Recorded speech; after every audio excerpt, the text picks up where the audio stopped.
Yo, what's going on, traders? Got a green day today, and I finished the week off green. No red days this week, and I also got my trader view stats at the end of the video. Stay tuned. All right, traders, let's get into it. Got about 3 seconds to the open. I mean 2 minutes to the open, and I'm gonna take a trade I knew I probably shouldn't have done, but I'm gonna get in, and it's not really a gamble because if I was with CMEG, I would have got filled this and I'd have known it was going to rip up. But TD Ameritrade, it's like a gamble because I don't know, because TD Ameritrade will take so long to fill me, and I'm gonna try to cancel out, and I never get canceled out, and then it just rips. So first trade. So I'm testing it down. I'm just trying to get it pre-market, and then see me clicking X over. I'm trying to cancel this order because I don't want to get in late. I'm trying to get in right now, but it's gonna be a good trade still, because if I was with CMEG, I'd have took the same trade. I like when the stock pulls back right before the open, like a minute before the open. I like to see the stock pull back, and I like to usually get in there, get like a little squeeze pop at the opening. So I was banking on that. So only thing I don't like is I'm trying to cancel this order, man, and TD Ameritrade won't let me cancel it. So if I'd have got red on this, I probably would have called him and showed him the video that, hey man, I'm canceling this order. Why don't let me out?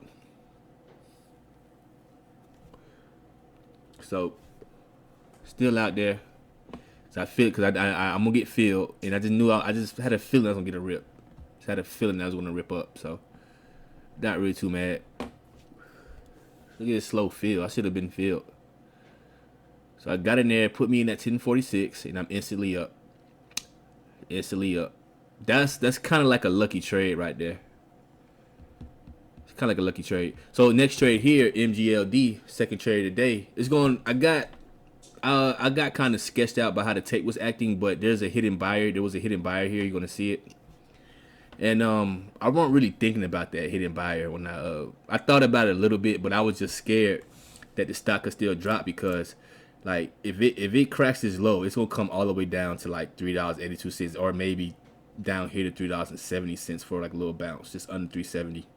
Potential 346, like a flush way down there. So I'm gonna get in here at a good price. It's just that I just get I sketch myself out of it. And the stock actually goes up. So there's a wall at 405. It thinned out, which is a good sign. But the tape's still moving slow and sluggish. Not a good sign. So then I jumped in there at 405. I started thinning out. It went against me a little bit. But here goes the hidden buyer. Look all that 4. There was a hidden buyer right there. 4 is held up. It's gonna happen again. I think it's gonna test 4s again. A lot of sell pressure is gonna go through $4, but it's not gonna break. Hidden buyer. I was just too sketched out about the trade. I didn't want to lose my second trade either. I can't be afraid to lose, man. Here goes another attempt here. $4 is getting hit, but it keeps refreshing. The bid keeps refreshing. $4 getting hit. So that's good. That's bullish. So I don't know what I was thinking about selling this. It just took too long. I just didn't like that it took too long, and I was just scared of the dump. See how slow the tape's moving? I really don't like that. So I took it off right there. Took it off. I lost like 7 cents. Now I'm up $1.82 on the day. I was just up to. Here I'm gonna take a little trade here. I'm gonna take a trade off the 1 minute, and it's the VWAP's holding. I took a little VWAP hold trade, I guess. But that was my thinking when I bought this candle. I like how on the 1 minute and 3 minute it broke out of the VWAP range. It broke out of VWAP, and it's holding it. So I jumped in there at 46, and I'm getting better at holding these for a longer rip. Look at that. I got 30 cents right there. I top ticked that. Man. I'm up $4.72 on the day. Third trade here, I'm gonna get a washout. I'm gonna get a washout long, and these are the washout longs I love to take. It's gonna wash out to the VWAP or close to it. Nope, it didn't. Yeah, quite. Yep, washed out to the VWAP. I got in there, and instant pop, got out. It's just that I could have held that for longer and got more of a pop. My bad. I jumped in at 457. I got it at 463. I could have got like 20 cents right there. Could have got way better of a pop. Another little trade here. It's like a little washout here, but I'm really playing off the support, pulling back to it.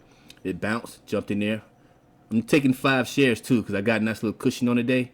That right there was, I mean, I'm gonna rewind this. That was not like it was a fat finger. It's just that I was up instantly. So like I was just up. I tried to sell at 650, but the stock so whipsawy, and I ended up selling it for 1 cent profit. I mean, for break even basically.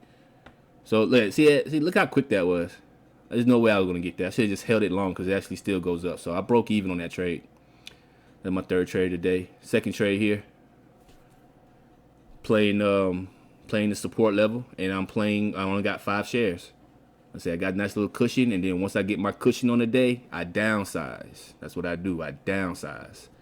So if I take a loss, it won't be that bad. So I made $5 and some change today, $5.63 today. Thank you guys for watching Money Games. My bad, y'all. Almost forgot this. So this is my Trader View stats.